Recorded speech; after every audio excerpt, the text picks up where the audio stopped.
everyone, today we're going to begin talking about triangle congruence. Our objectives for today are that students will be able to use SSS and SAS postulates to test for and prove triangle congruence. Let's get started. Alright, so we've previously talked about the fact that if all of the corresponding angles and sides of two triangles are congruent, so all of their sides and all of their angles are congruent, then we can say that the triangles are congruent. However, we can prove that triangles are congruent using fewer parts than this, alright? And there's several different postulates and theorems that we're going to learn where we don't need to prove all of their parts congruent, just certain parts congruent. So first of all, the first postulate we're going to be talking about is side, side, side. So if three sides of one triangle are congruent to three sides of another triangle, then we can say that the triangles are congruent. So if we can prove that all three sides are congruent, then we can say that the triangles are congruent. So for example, with our example right here where we have triangle ABC and triangle DEF, if we can say that the corresponding sides are congruent, so if AB is congruent to DE, that's one side,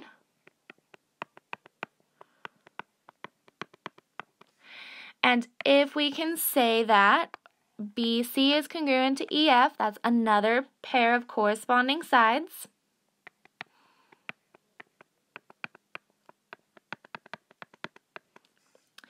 And last but not least, if we can say that the third pair of corresponding sides are congruent, so if AC is congruent to DF, then we can say that the triangles are congruent. So then we can say that triangle ABC is congruent to triangle DEF. Alright, so by side, side, side, if all three sides, the first side, second side, and third side are all congruent to each other, then the triangles are congruent. And this is the side, side, side postulate. Alright, so our goal is to prove that the triangles are congruent. So when we're dealing with these postulates and theorems, we're going to be dealing with proofs. So here's a sample SSS proof. Alright, we're given that PQ is congruent to ST, so we're going to mark that on our diagram, that PQ is congruent to ST. And we're given that QR is congruent to RT, so we mark that on our diagram as well. And we know that R is the midpoint of PS. We want to prove that the two triangles are congruent. So we start with, here we're given all of our statements. PQ is congruent to ST. This is a given piece of information, so our reason is given. QR is congruent to RT. Also another piece of given information. R is the midpoint of PS. Last piece of given information. Then, based off of our given information, we know that if R is the midpoint of PS, that means that it cuts PS in half. So therefore, we can say that PR is congruent to RS. And this is because of the definition of a midpoint. Alright, so our reason for that is just definition of a midpoint, because that's what a midpoint is. It cuts our segment in half and makes PR congruent to RS. So now we've proved that all three sides, corresponding sides of the triangle, are congruent to each other. We've proved that PQ is congruent to ST, QR is congruent to TR, and PR is congruent to RS. So therefore, we can say that the triangles are congruent by side, side, side. Alright, and we just completed this proof. Alright, here's another proof that deals with SSS. So start with our given information, alright, and we're filling this in from scratch. Alright, we're not given any statements, we're not given any reasons. So start with AC, mark it on our diagram. We know that AC is congruent to AD, and we can write that as our first statement. AC is congruent to AD, and this is a given piece of information. Alright, we're also given that CB is congruent to BD. Alright, there's another piece of given information, so we want to write this in our proof. and our reason is given. Now, our goal is to prove the triangle is congruent by SSS, so we need to prove that this third side is congruent. Now, anytime you see two triangles that share a side, this is a special case. So anytime they share a side, what I want you to recognize is that AB is part of this triangle and AB is part of this triangle. It's the same side. So technically AB is congruent to AB. So anytime they share a side, what we say is that that side is congruent to itself. So we would say that AB is congruent to AB. All right, because it's the same side, so it has to be congruent to itself. And anytime we have something that looks like this, where AB is congruent to itself, this is a certain property that we learned. Hopefully you guys remember this. This is the reflexive property of congruence, all right? So we would write reflexive property here, all right? So the reason AB is congruent to itself is reflexive property. Now we've proven that all three sides are congruent, so we can say that these two triangles are congruent to each other by SSS. So that's our final statement, that triangle ABC is congruent to triangle ABD by SSS.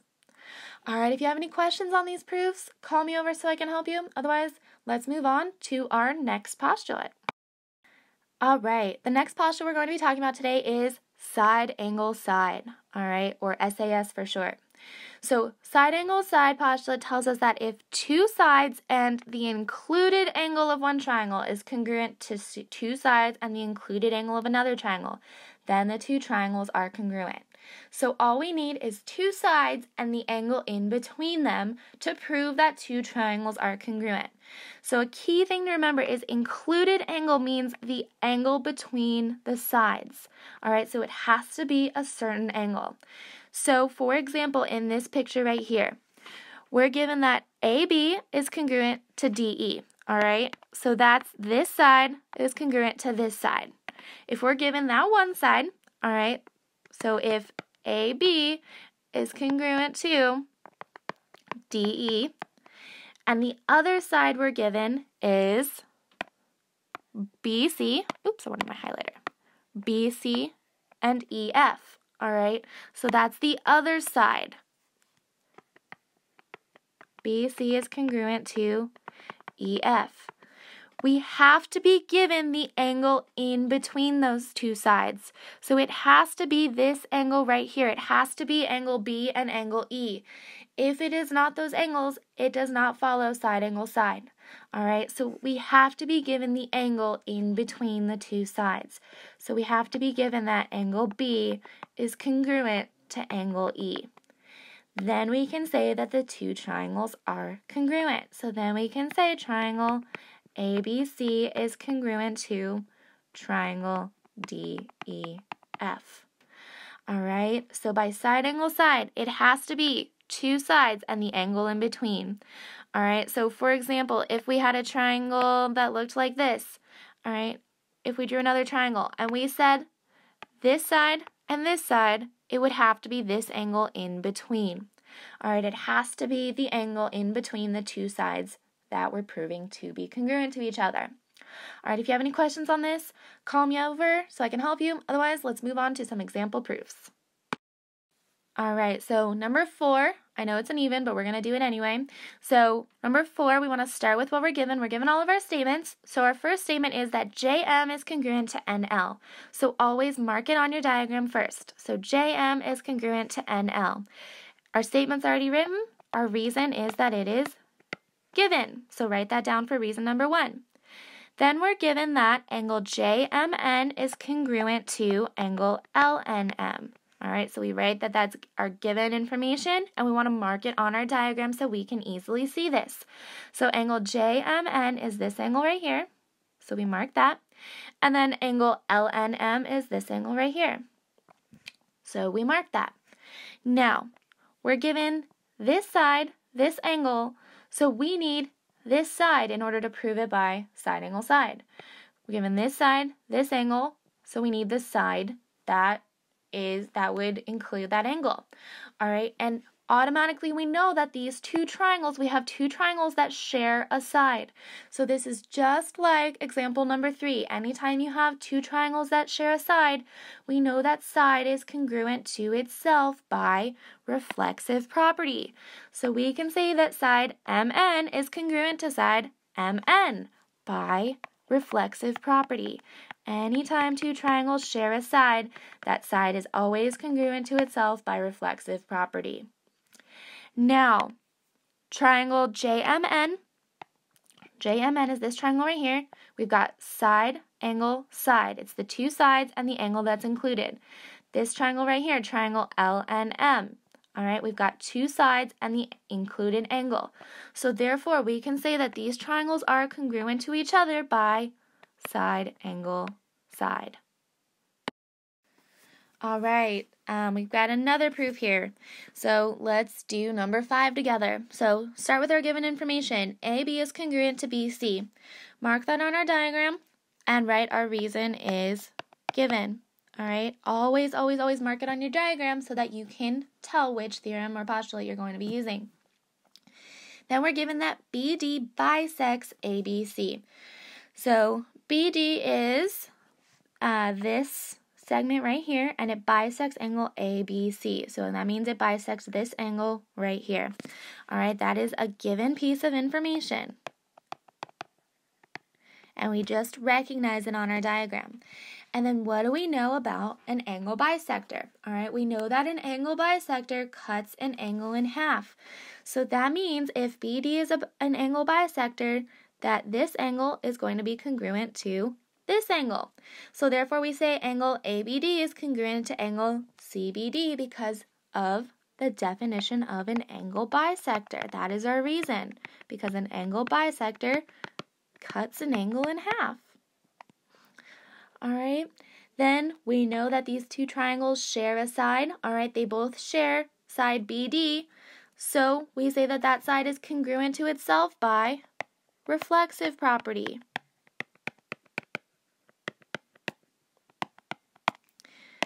Now, we've proven that this triangle is congruent to this triangle because we've got side, angle, side. And then over here, we've got side, angle, side. We've got the two sides and the included angle. We've got the two sides and the included angle. So therefore, we can say that these two triangles are congruent to each other by side, angle, side. All right, I want you guys to try to fill in the reasons for proof number 7. Remember, start with your given information, mark it on your diagram, and remember, here we're dealing with parallel lines, so you have to remember your angle relationships when you have two parallel lines cut by a transversal. All right, so go ahead and give this one a try. When you come back, I'll have the answer written on your screen, and we will go through it together. So go ahead and pause your video now. All right, so here are the answers to this proof. Let's go through how we got them. So number 1 and 2 are our given information. All right, 1, we're saying that HI is congruent to GJ, and we put the little tick mark here to represent that. And then we're given that HI is parallel to GJ. So that little arrow right here tells us that these two sides are parallel. Then if we think of two parallel lines cut by this transversal, if we think of HJ as a transversal, then we know that these two angles are congruent. Angle GJH, all right, and angle IHJ are congruent because they are alternate interior angles. So they are congruent by the alternate interior angles theorem. Then we know that the two triangles share a side. They share HJ. So we can say HJ is congruent to HJ. It's congruent to itself by the reflexive property. And then we can finally say that the two triangles are congruent to each other by side, angle, side, because we have the two sides and the included angle. Side, angle, side. Side, angle, side. All right. If you have any questions on this proof, call me over so I can help you. Otherwise, let's move on. All right, so now we want to state whether these triangles could be proven congruent, if possible, by SSS or SAS. If they can be proven congruent, then we want to write a valid congruency statement. All right, so let's start with number 1. Can we use SSS or SAS to prove these triangles congruent? Well, here we have one side is congruent to another side, another side is congruent to another side, and both of the included angles are congruent to each other. So therefore, we can say that yes, these triangles are congruent by SAS. All right, and if we wanted to write a valid congruency statement, we would have to make sure we're listing corresponding angles and sides. So we can say triangle QYT is congruent to, and we want to start with angle CKP. All right, those are corresponding angles and sides, all right, because Q is right next to the one with the 1 tick mark. C is right next to the one with 1 tick mark. Then we've got angle Y and K. We know those are congruent to each other. And then T and P are next to the side with the 2 tick marks. All right, so that's how we write a valid congruency statement from these two given triangles. Okay, then number 2, we've got side, one side, two sides, and this third side we know has to be congruent to itself because both of the triangles share that side, so it's congruent to itself by the reflexive property. So therefore, we can say that these two triangles are congruent by SSS. All right, and then if we want to write a valid congruency statement, we need to list out the sides appropriately. So start with the 1 tick mark. We know that's side A, D, and then we list C is congruent to this triangle. Start with C, B, and then A. All right, we know that those are congruent angles and congruent sides, and that is our valid congruency statement there. Then, number 3. This one is a little bit trickier. So what I want you to see here is I want you to look at number 3 as 2 separate triangles. So break them apart into 2 separate triangles. Look at it as this triangle right here, as triangle J, K, M, and then look at it as this triangle right here, triangle L, K, M. All right, so this triangle right here, JMK, is this triangle, and then triangle LMK is this triangle. All right, so we're breaking it apart into 2 separate triangles. Now we know that this side is congruent to this side, and we know that angle M is congruent to angle K. Now, this is side MK, and this is also side MK, right? They share this same side. So therefore, we know MK is congruent to MK by reflexive property. So therefore, these 2 triangles are congruent by side, angle, side. All right, and we would want to write a valid congruency statement here. So let's start with J. So we would say JMK is congruent to triangle LKM. Okay, and there is our valid congruency statement for that one. Then last but not least, number 4. So number 4, we've got angle, side, and side. Angle, side, and side. All right, angle, side, side does not work. All right, what I want you to remember, I'm not going to write it, I'm going to write it backwards, okay? Side, side, angle. If we were to flip that around, it would be a bad word. We don't have bad words in geometry, all right? No donkeys in geometry. No bad words in geometry, all right? If you were to write that backwards, it would be a bad word. We don't use bad words. So side, side, angle, or angle, side, side never works, all right? So anytime you get side, side, angle, or angle, side, side, that is a big no-no. So no, these triangles are not congruent. Okay, and that is your answer for number 4. All right, I want you guys to try 5 through 8, determine if they are congruent, and if they are, tell by what postulate, and give a valid congruency statement. When you come back, I'll have the answers written on your screen, and we'll go through it together. So go ahead and pause your video now. All right, so here's the answers to 5 through 8. So number 1, we know that they share this third side because of reflexive property. All right, and we know that side is congruent to itself, so we've got triangles congruent by side, angle, side. And here's our valid congruency statement. All right, remember, if you put the letters in different order, that's fine, as long as they're corresponding angles and sides. Then 6, we know that these two angles are congruent because if these lines are parallel, which is what those little arrows mean, and this is our transversal, these two angles would be alternate interior. And these are the included angles in between the two sides we're already given are congruent.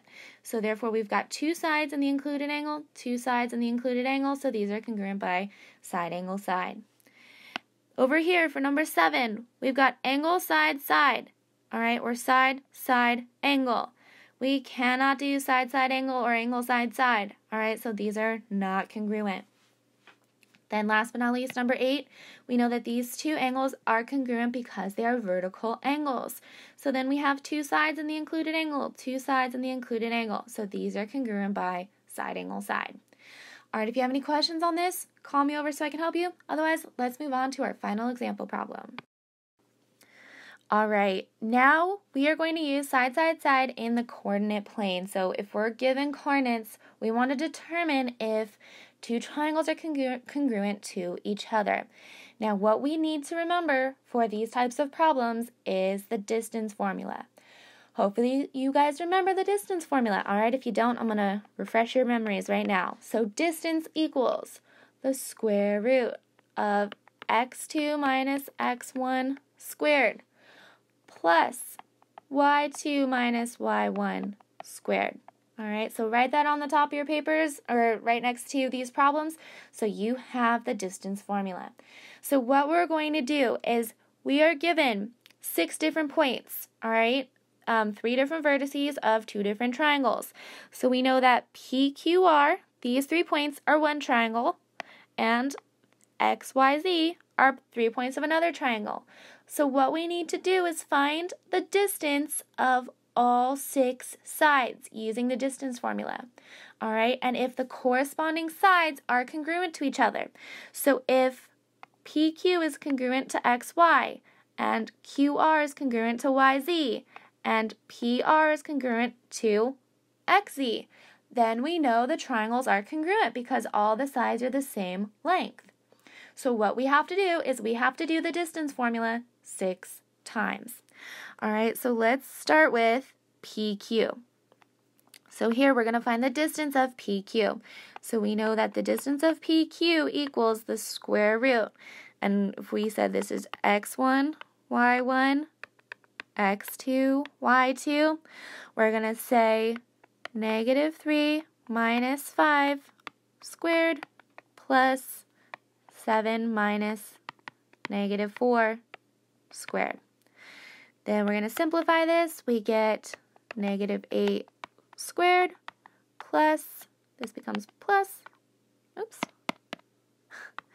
11 squared, which gives us the square root of 64 plus 121. 64 plus 121 gives us the square root of 185, and we can leave it as a radical. We don't need to get an ugly decimal from our calculator.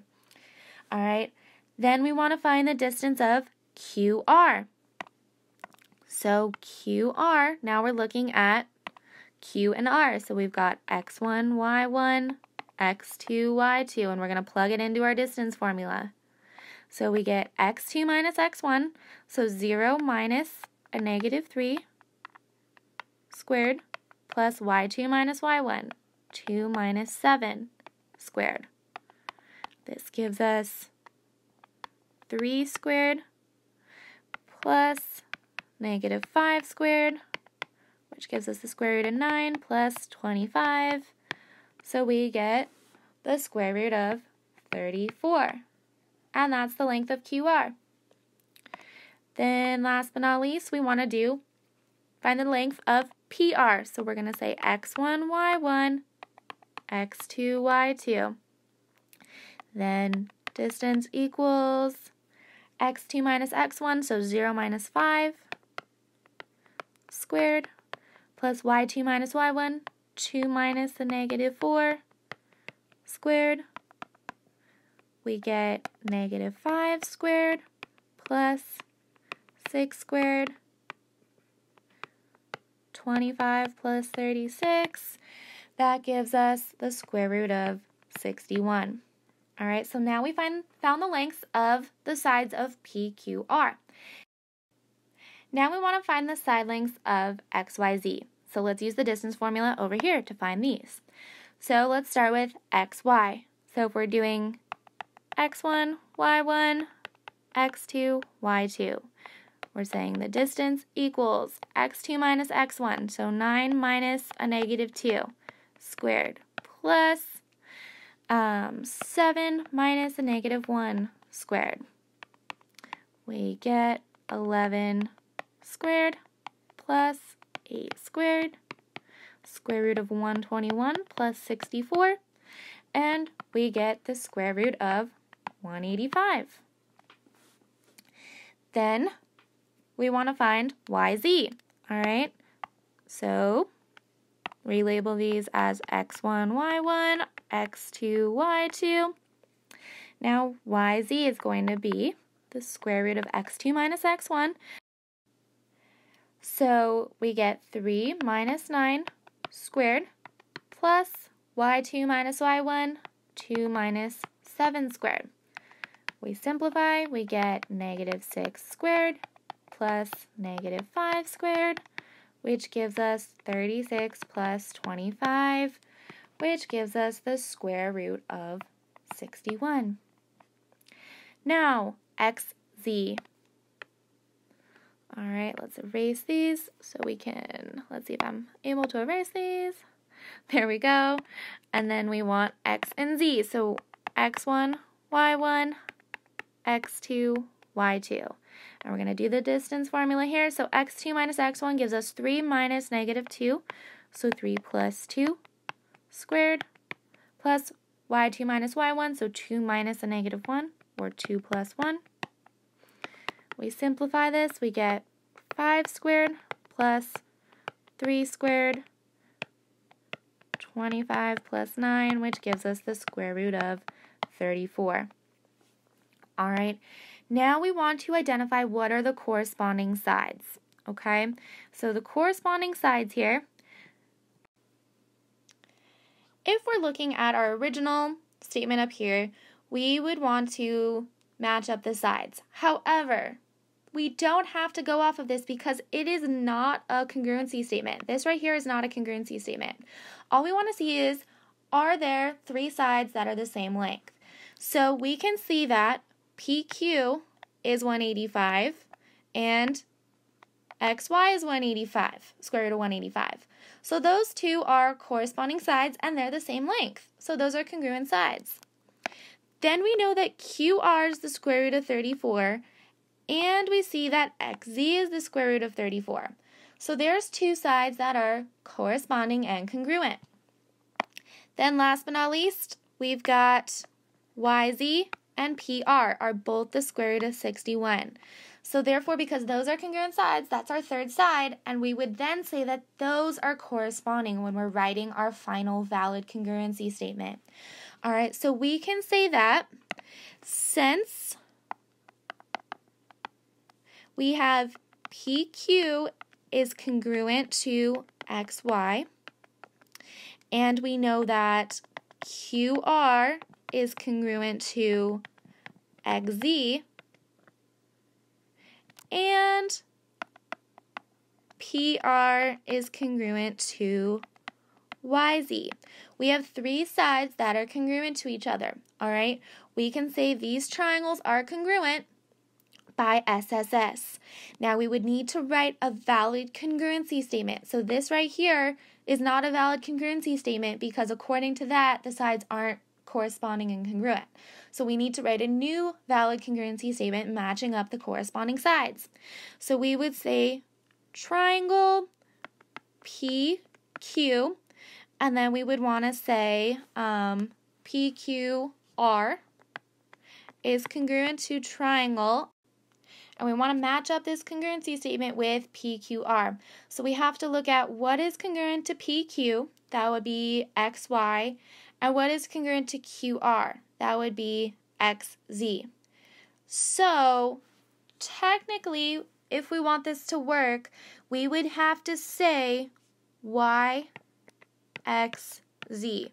And the reason is because we know PQ is congruent to YX or XZ, and we know that QR is congruent to XZ. So that's how this matches up, because at least this side is congruent to this side, so 2 and 3, 2 and 3, 1 and 2, 1 and 2, and then YZ is congruent to PR. All right, so this is how we would have to write a valid congruency statement. And then we have to say why they're congruent by SSS. All right, so I hope you learned a thing or two about triangle congruency today using SSS and SAS. If you have any questions, call me over so I can help you. Otherwise, look to the board to see what to do next, and I hope that you have a great day. Bye.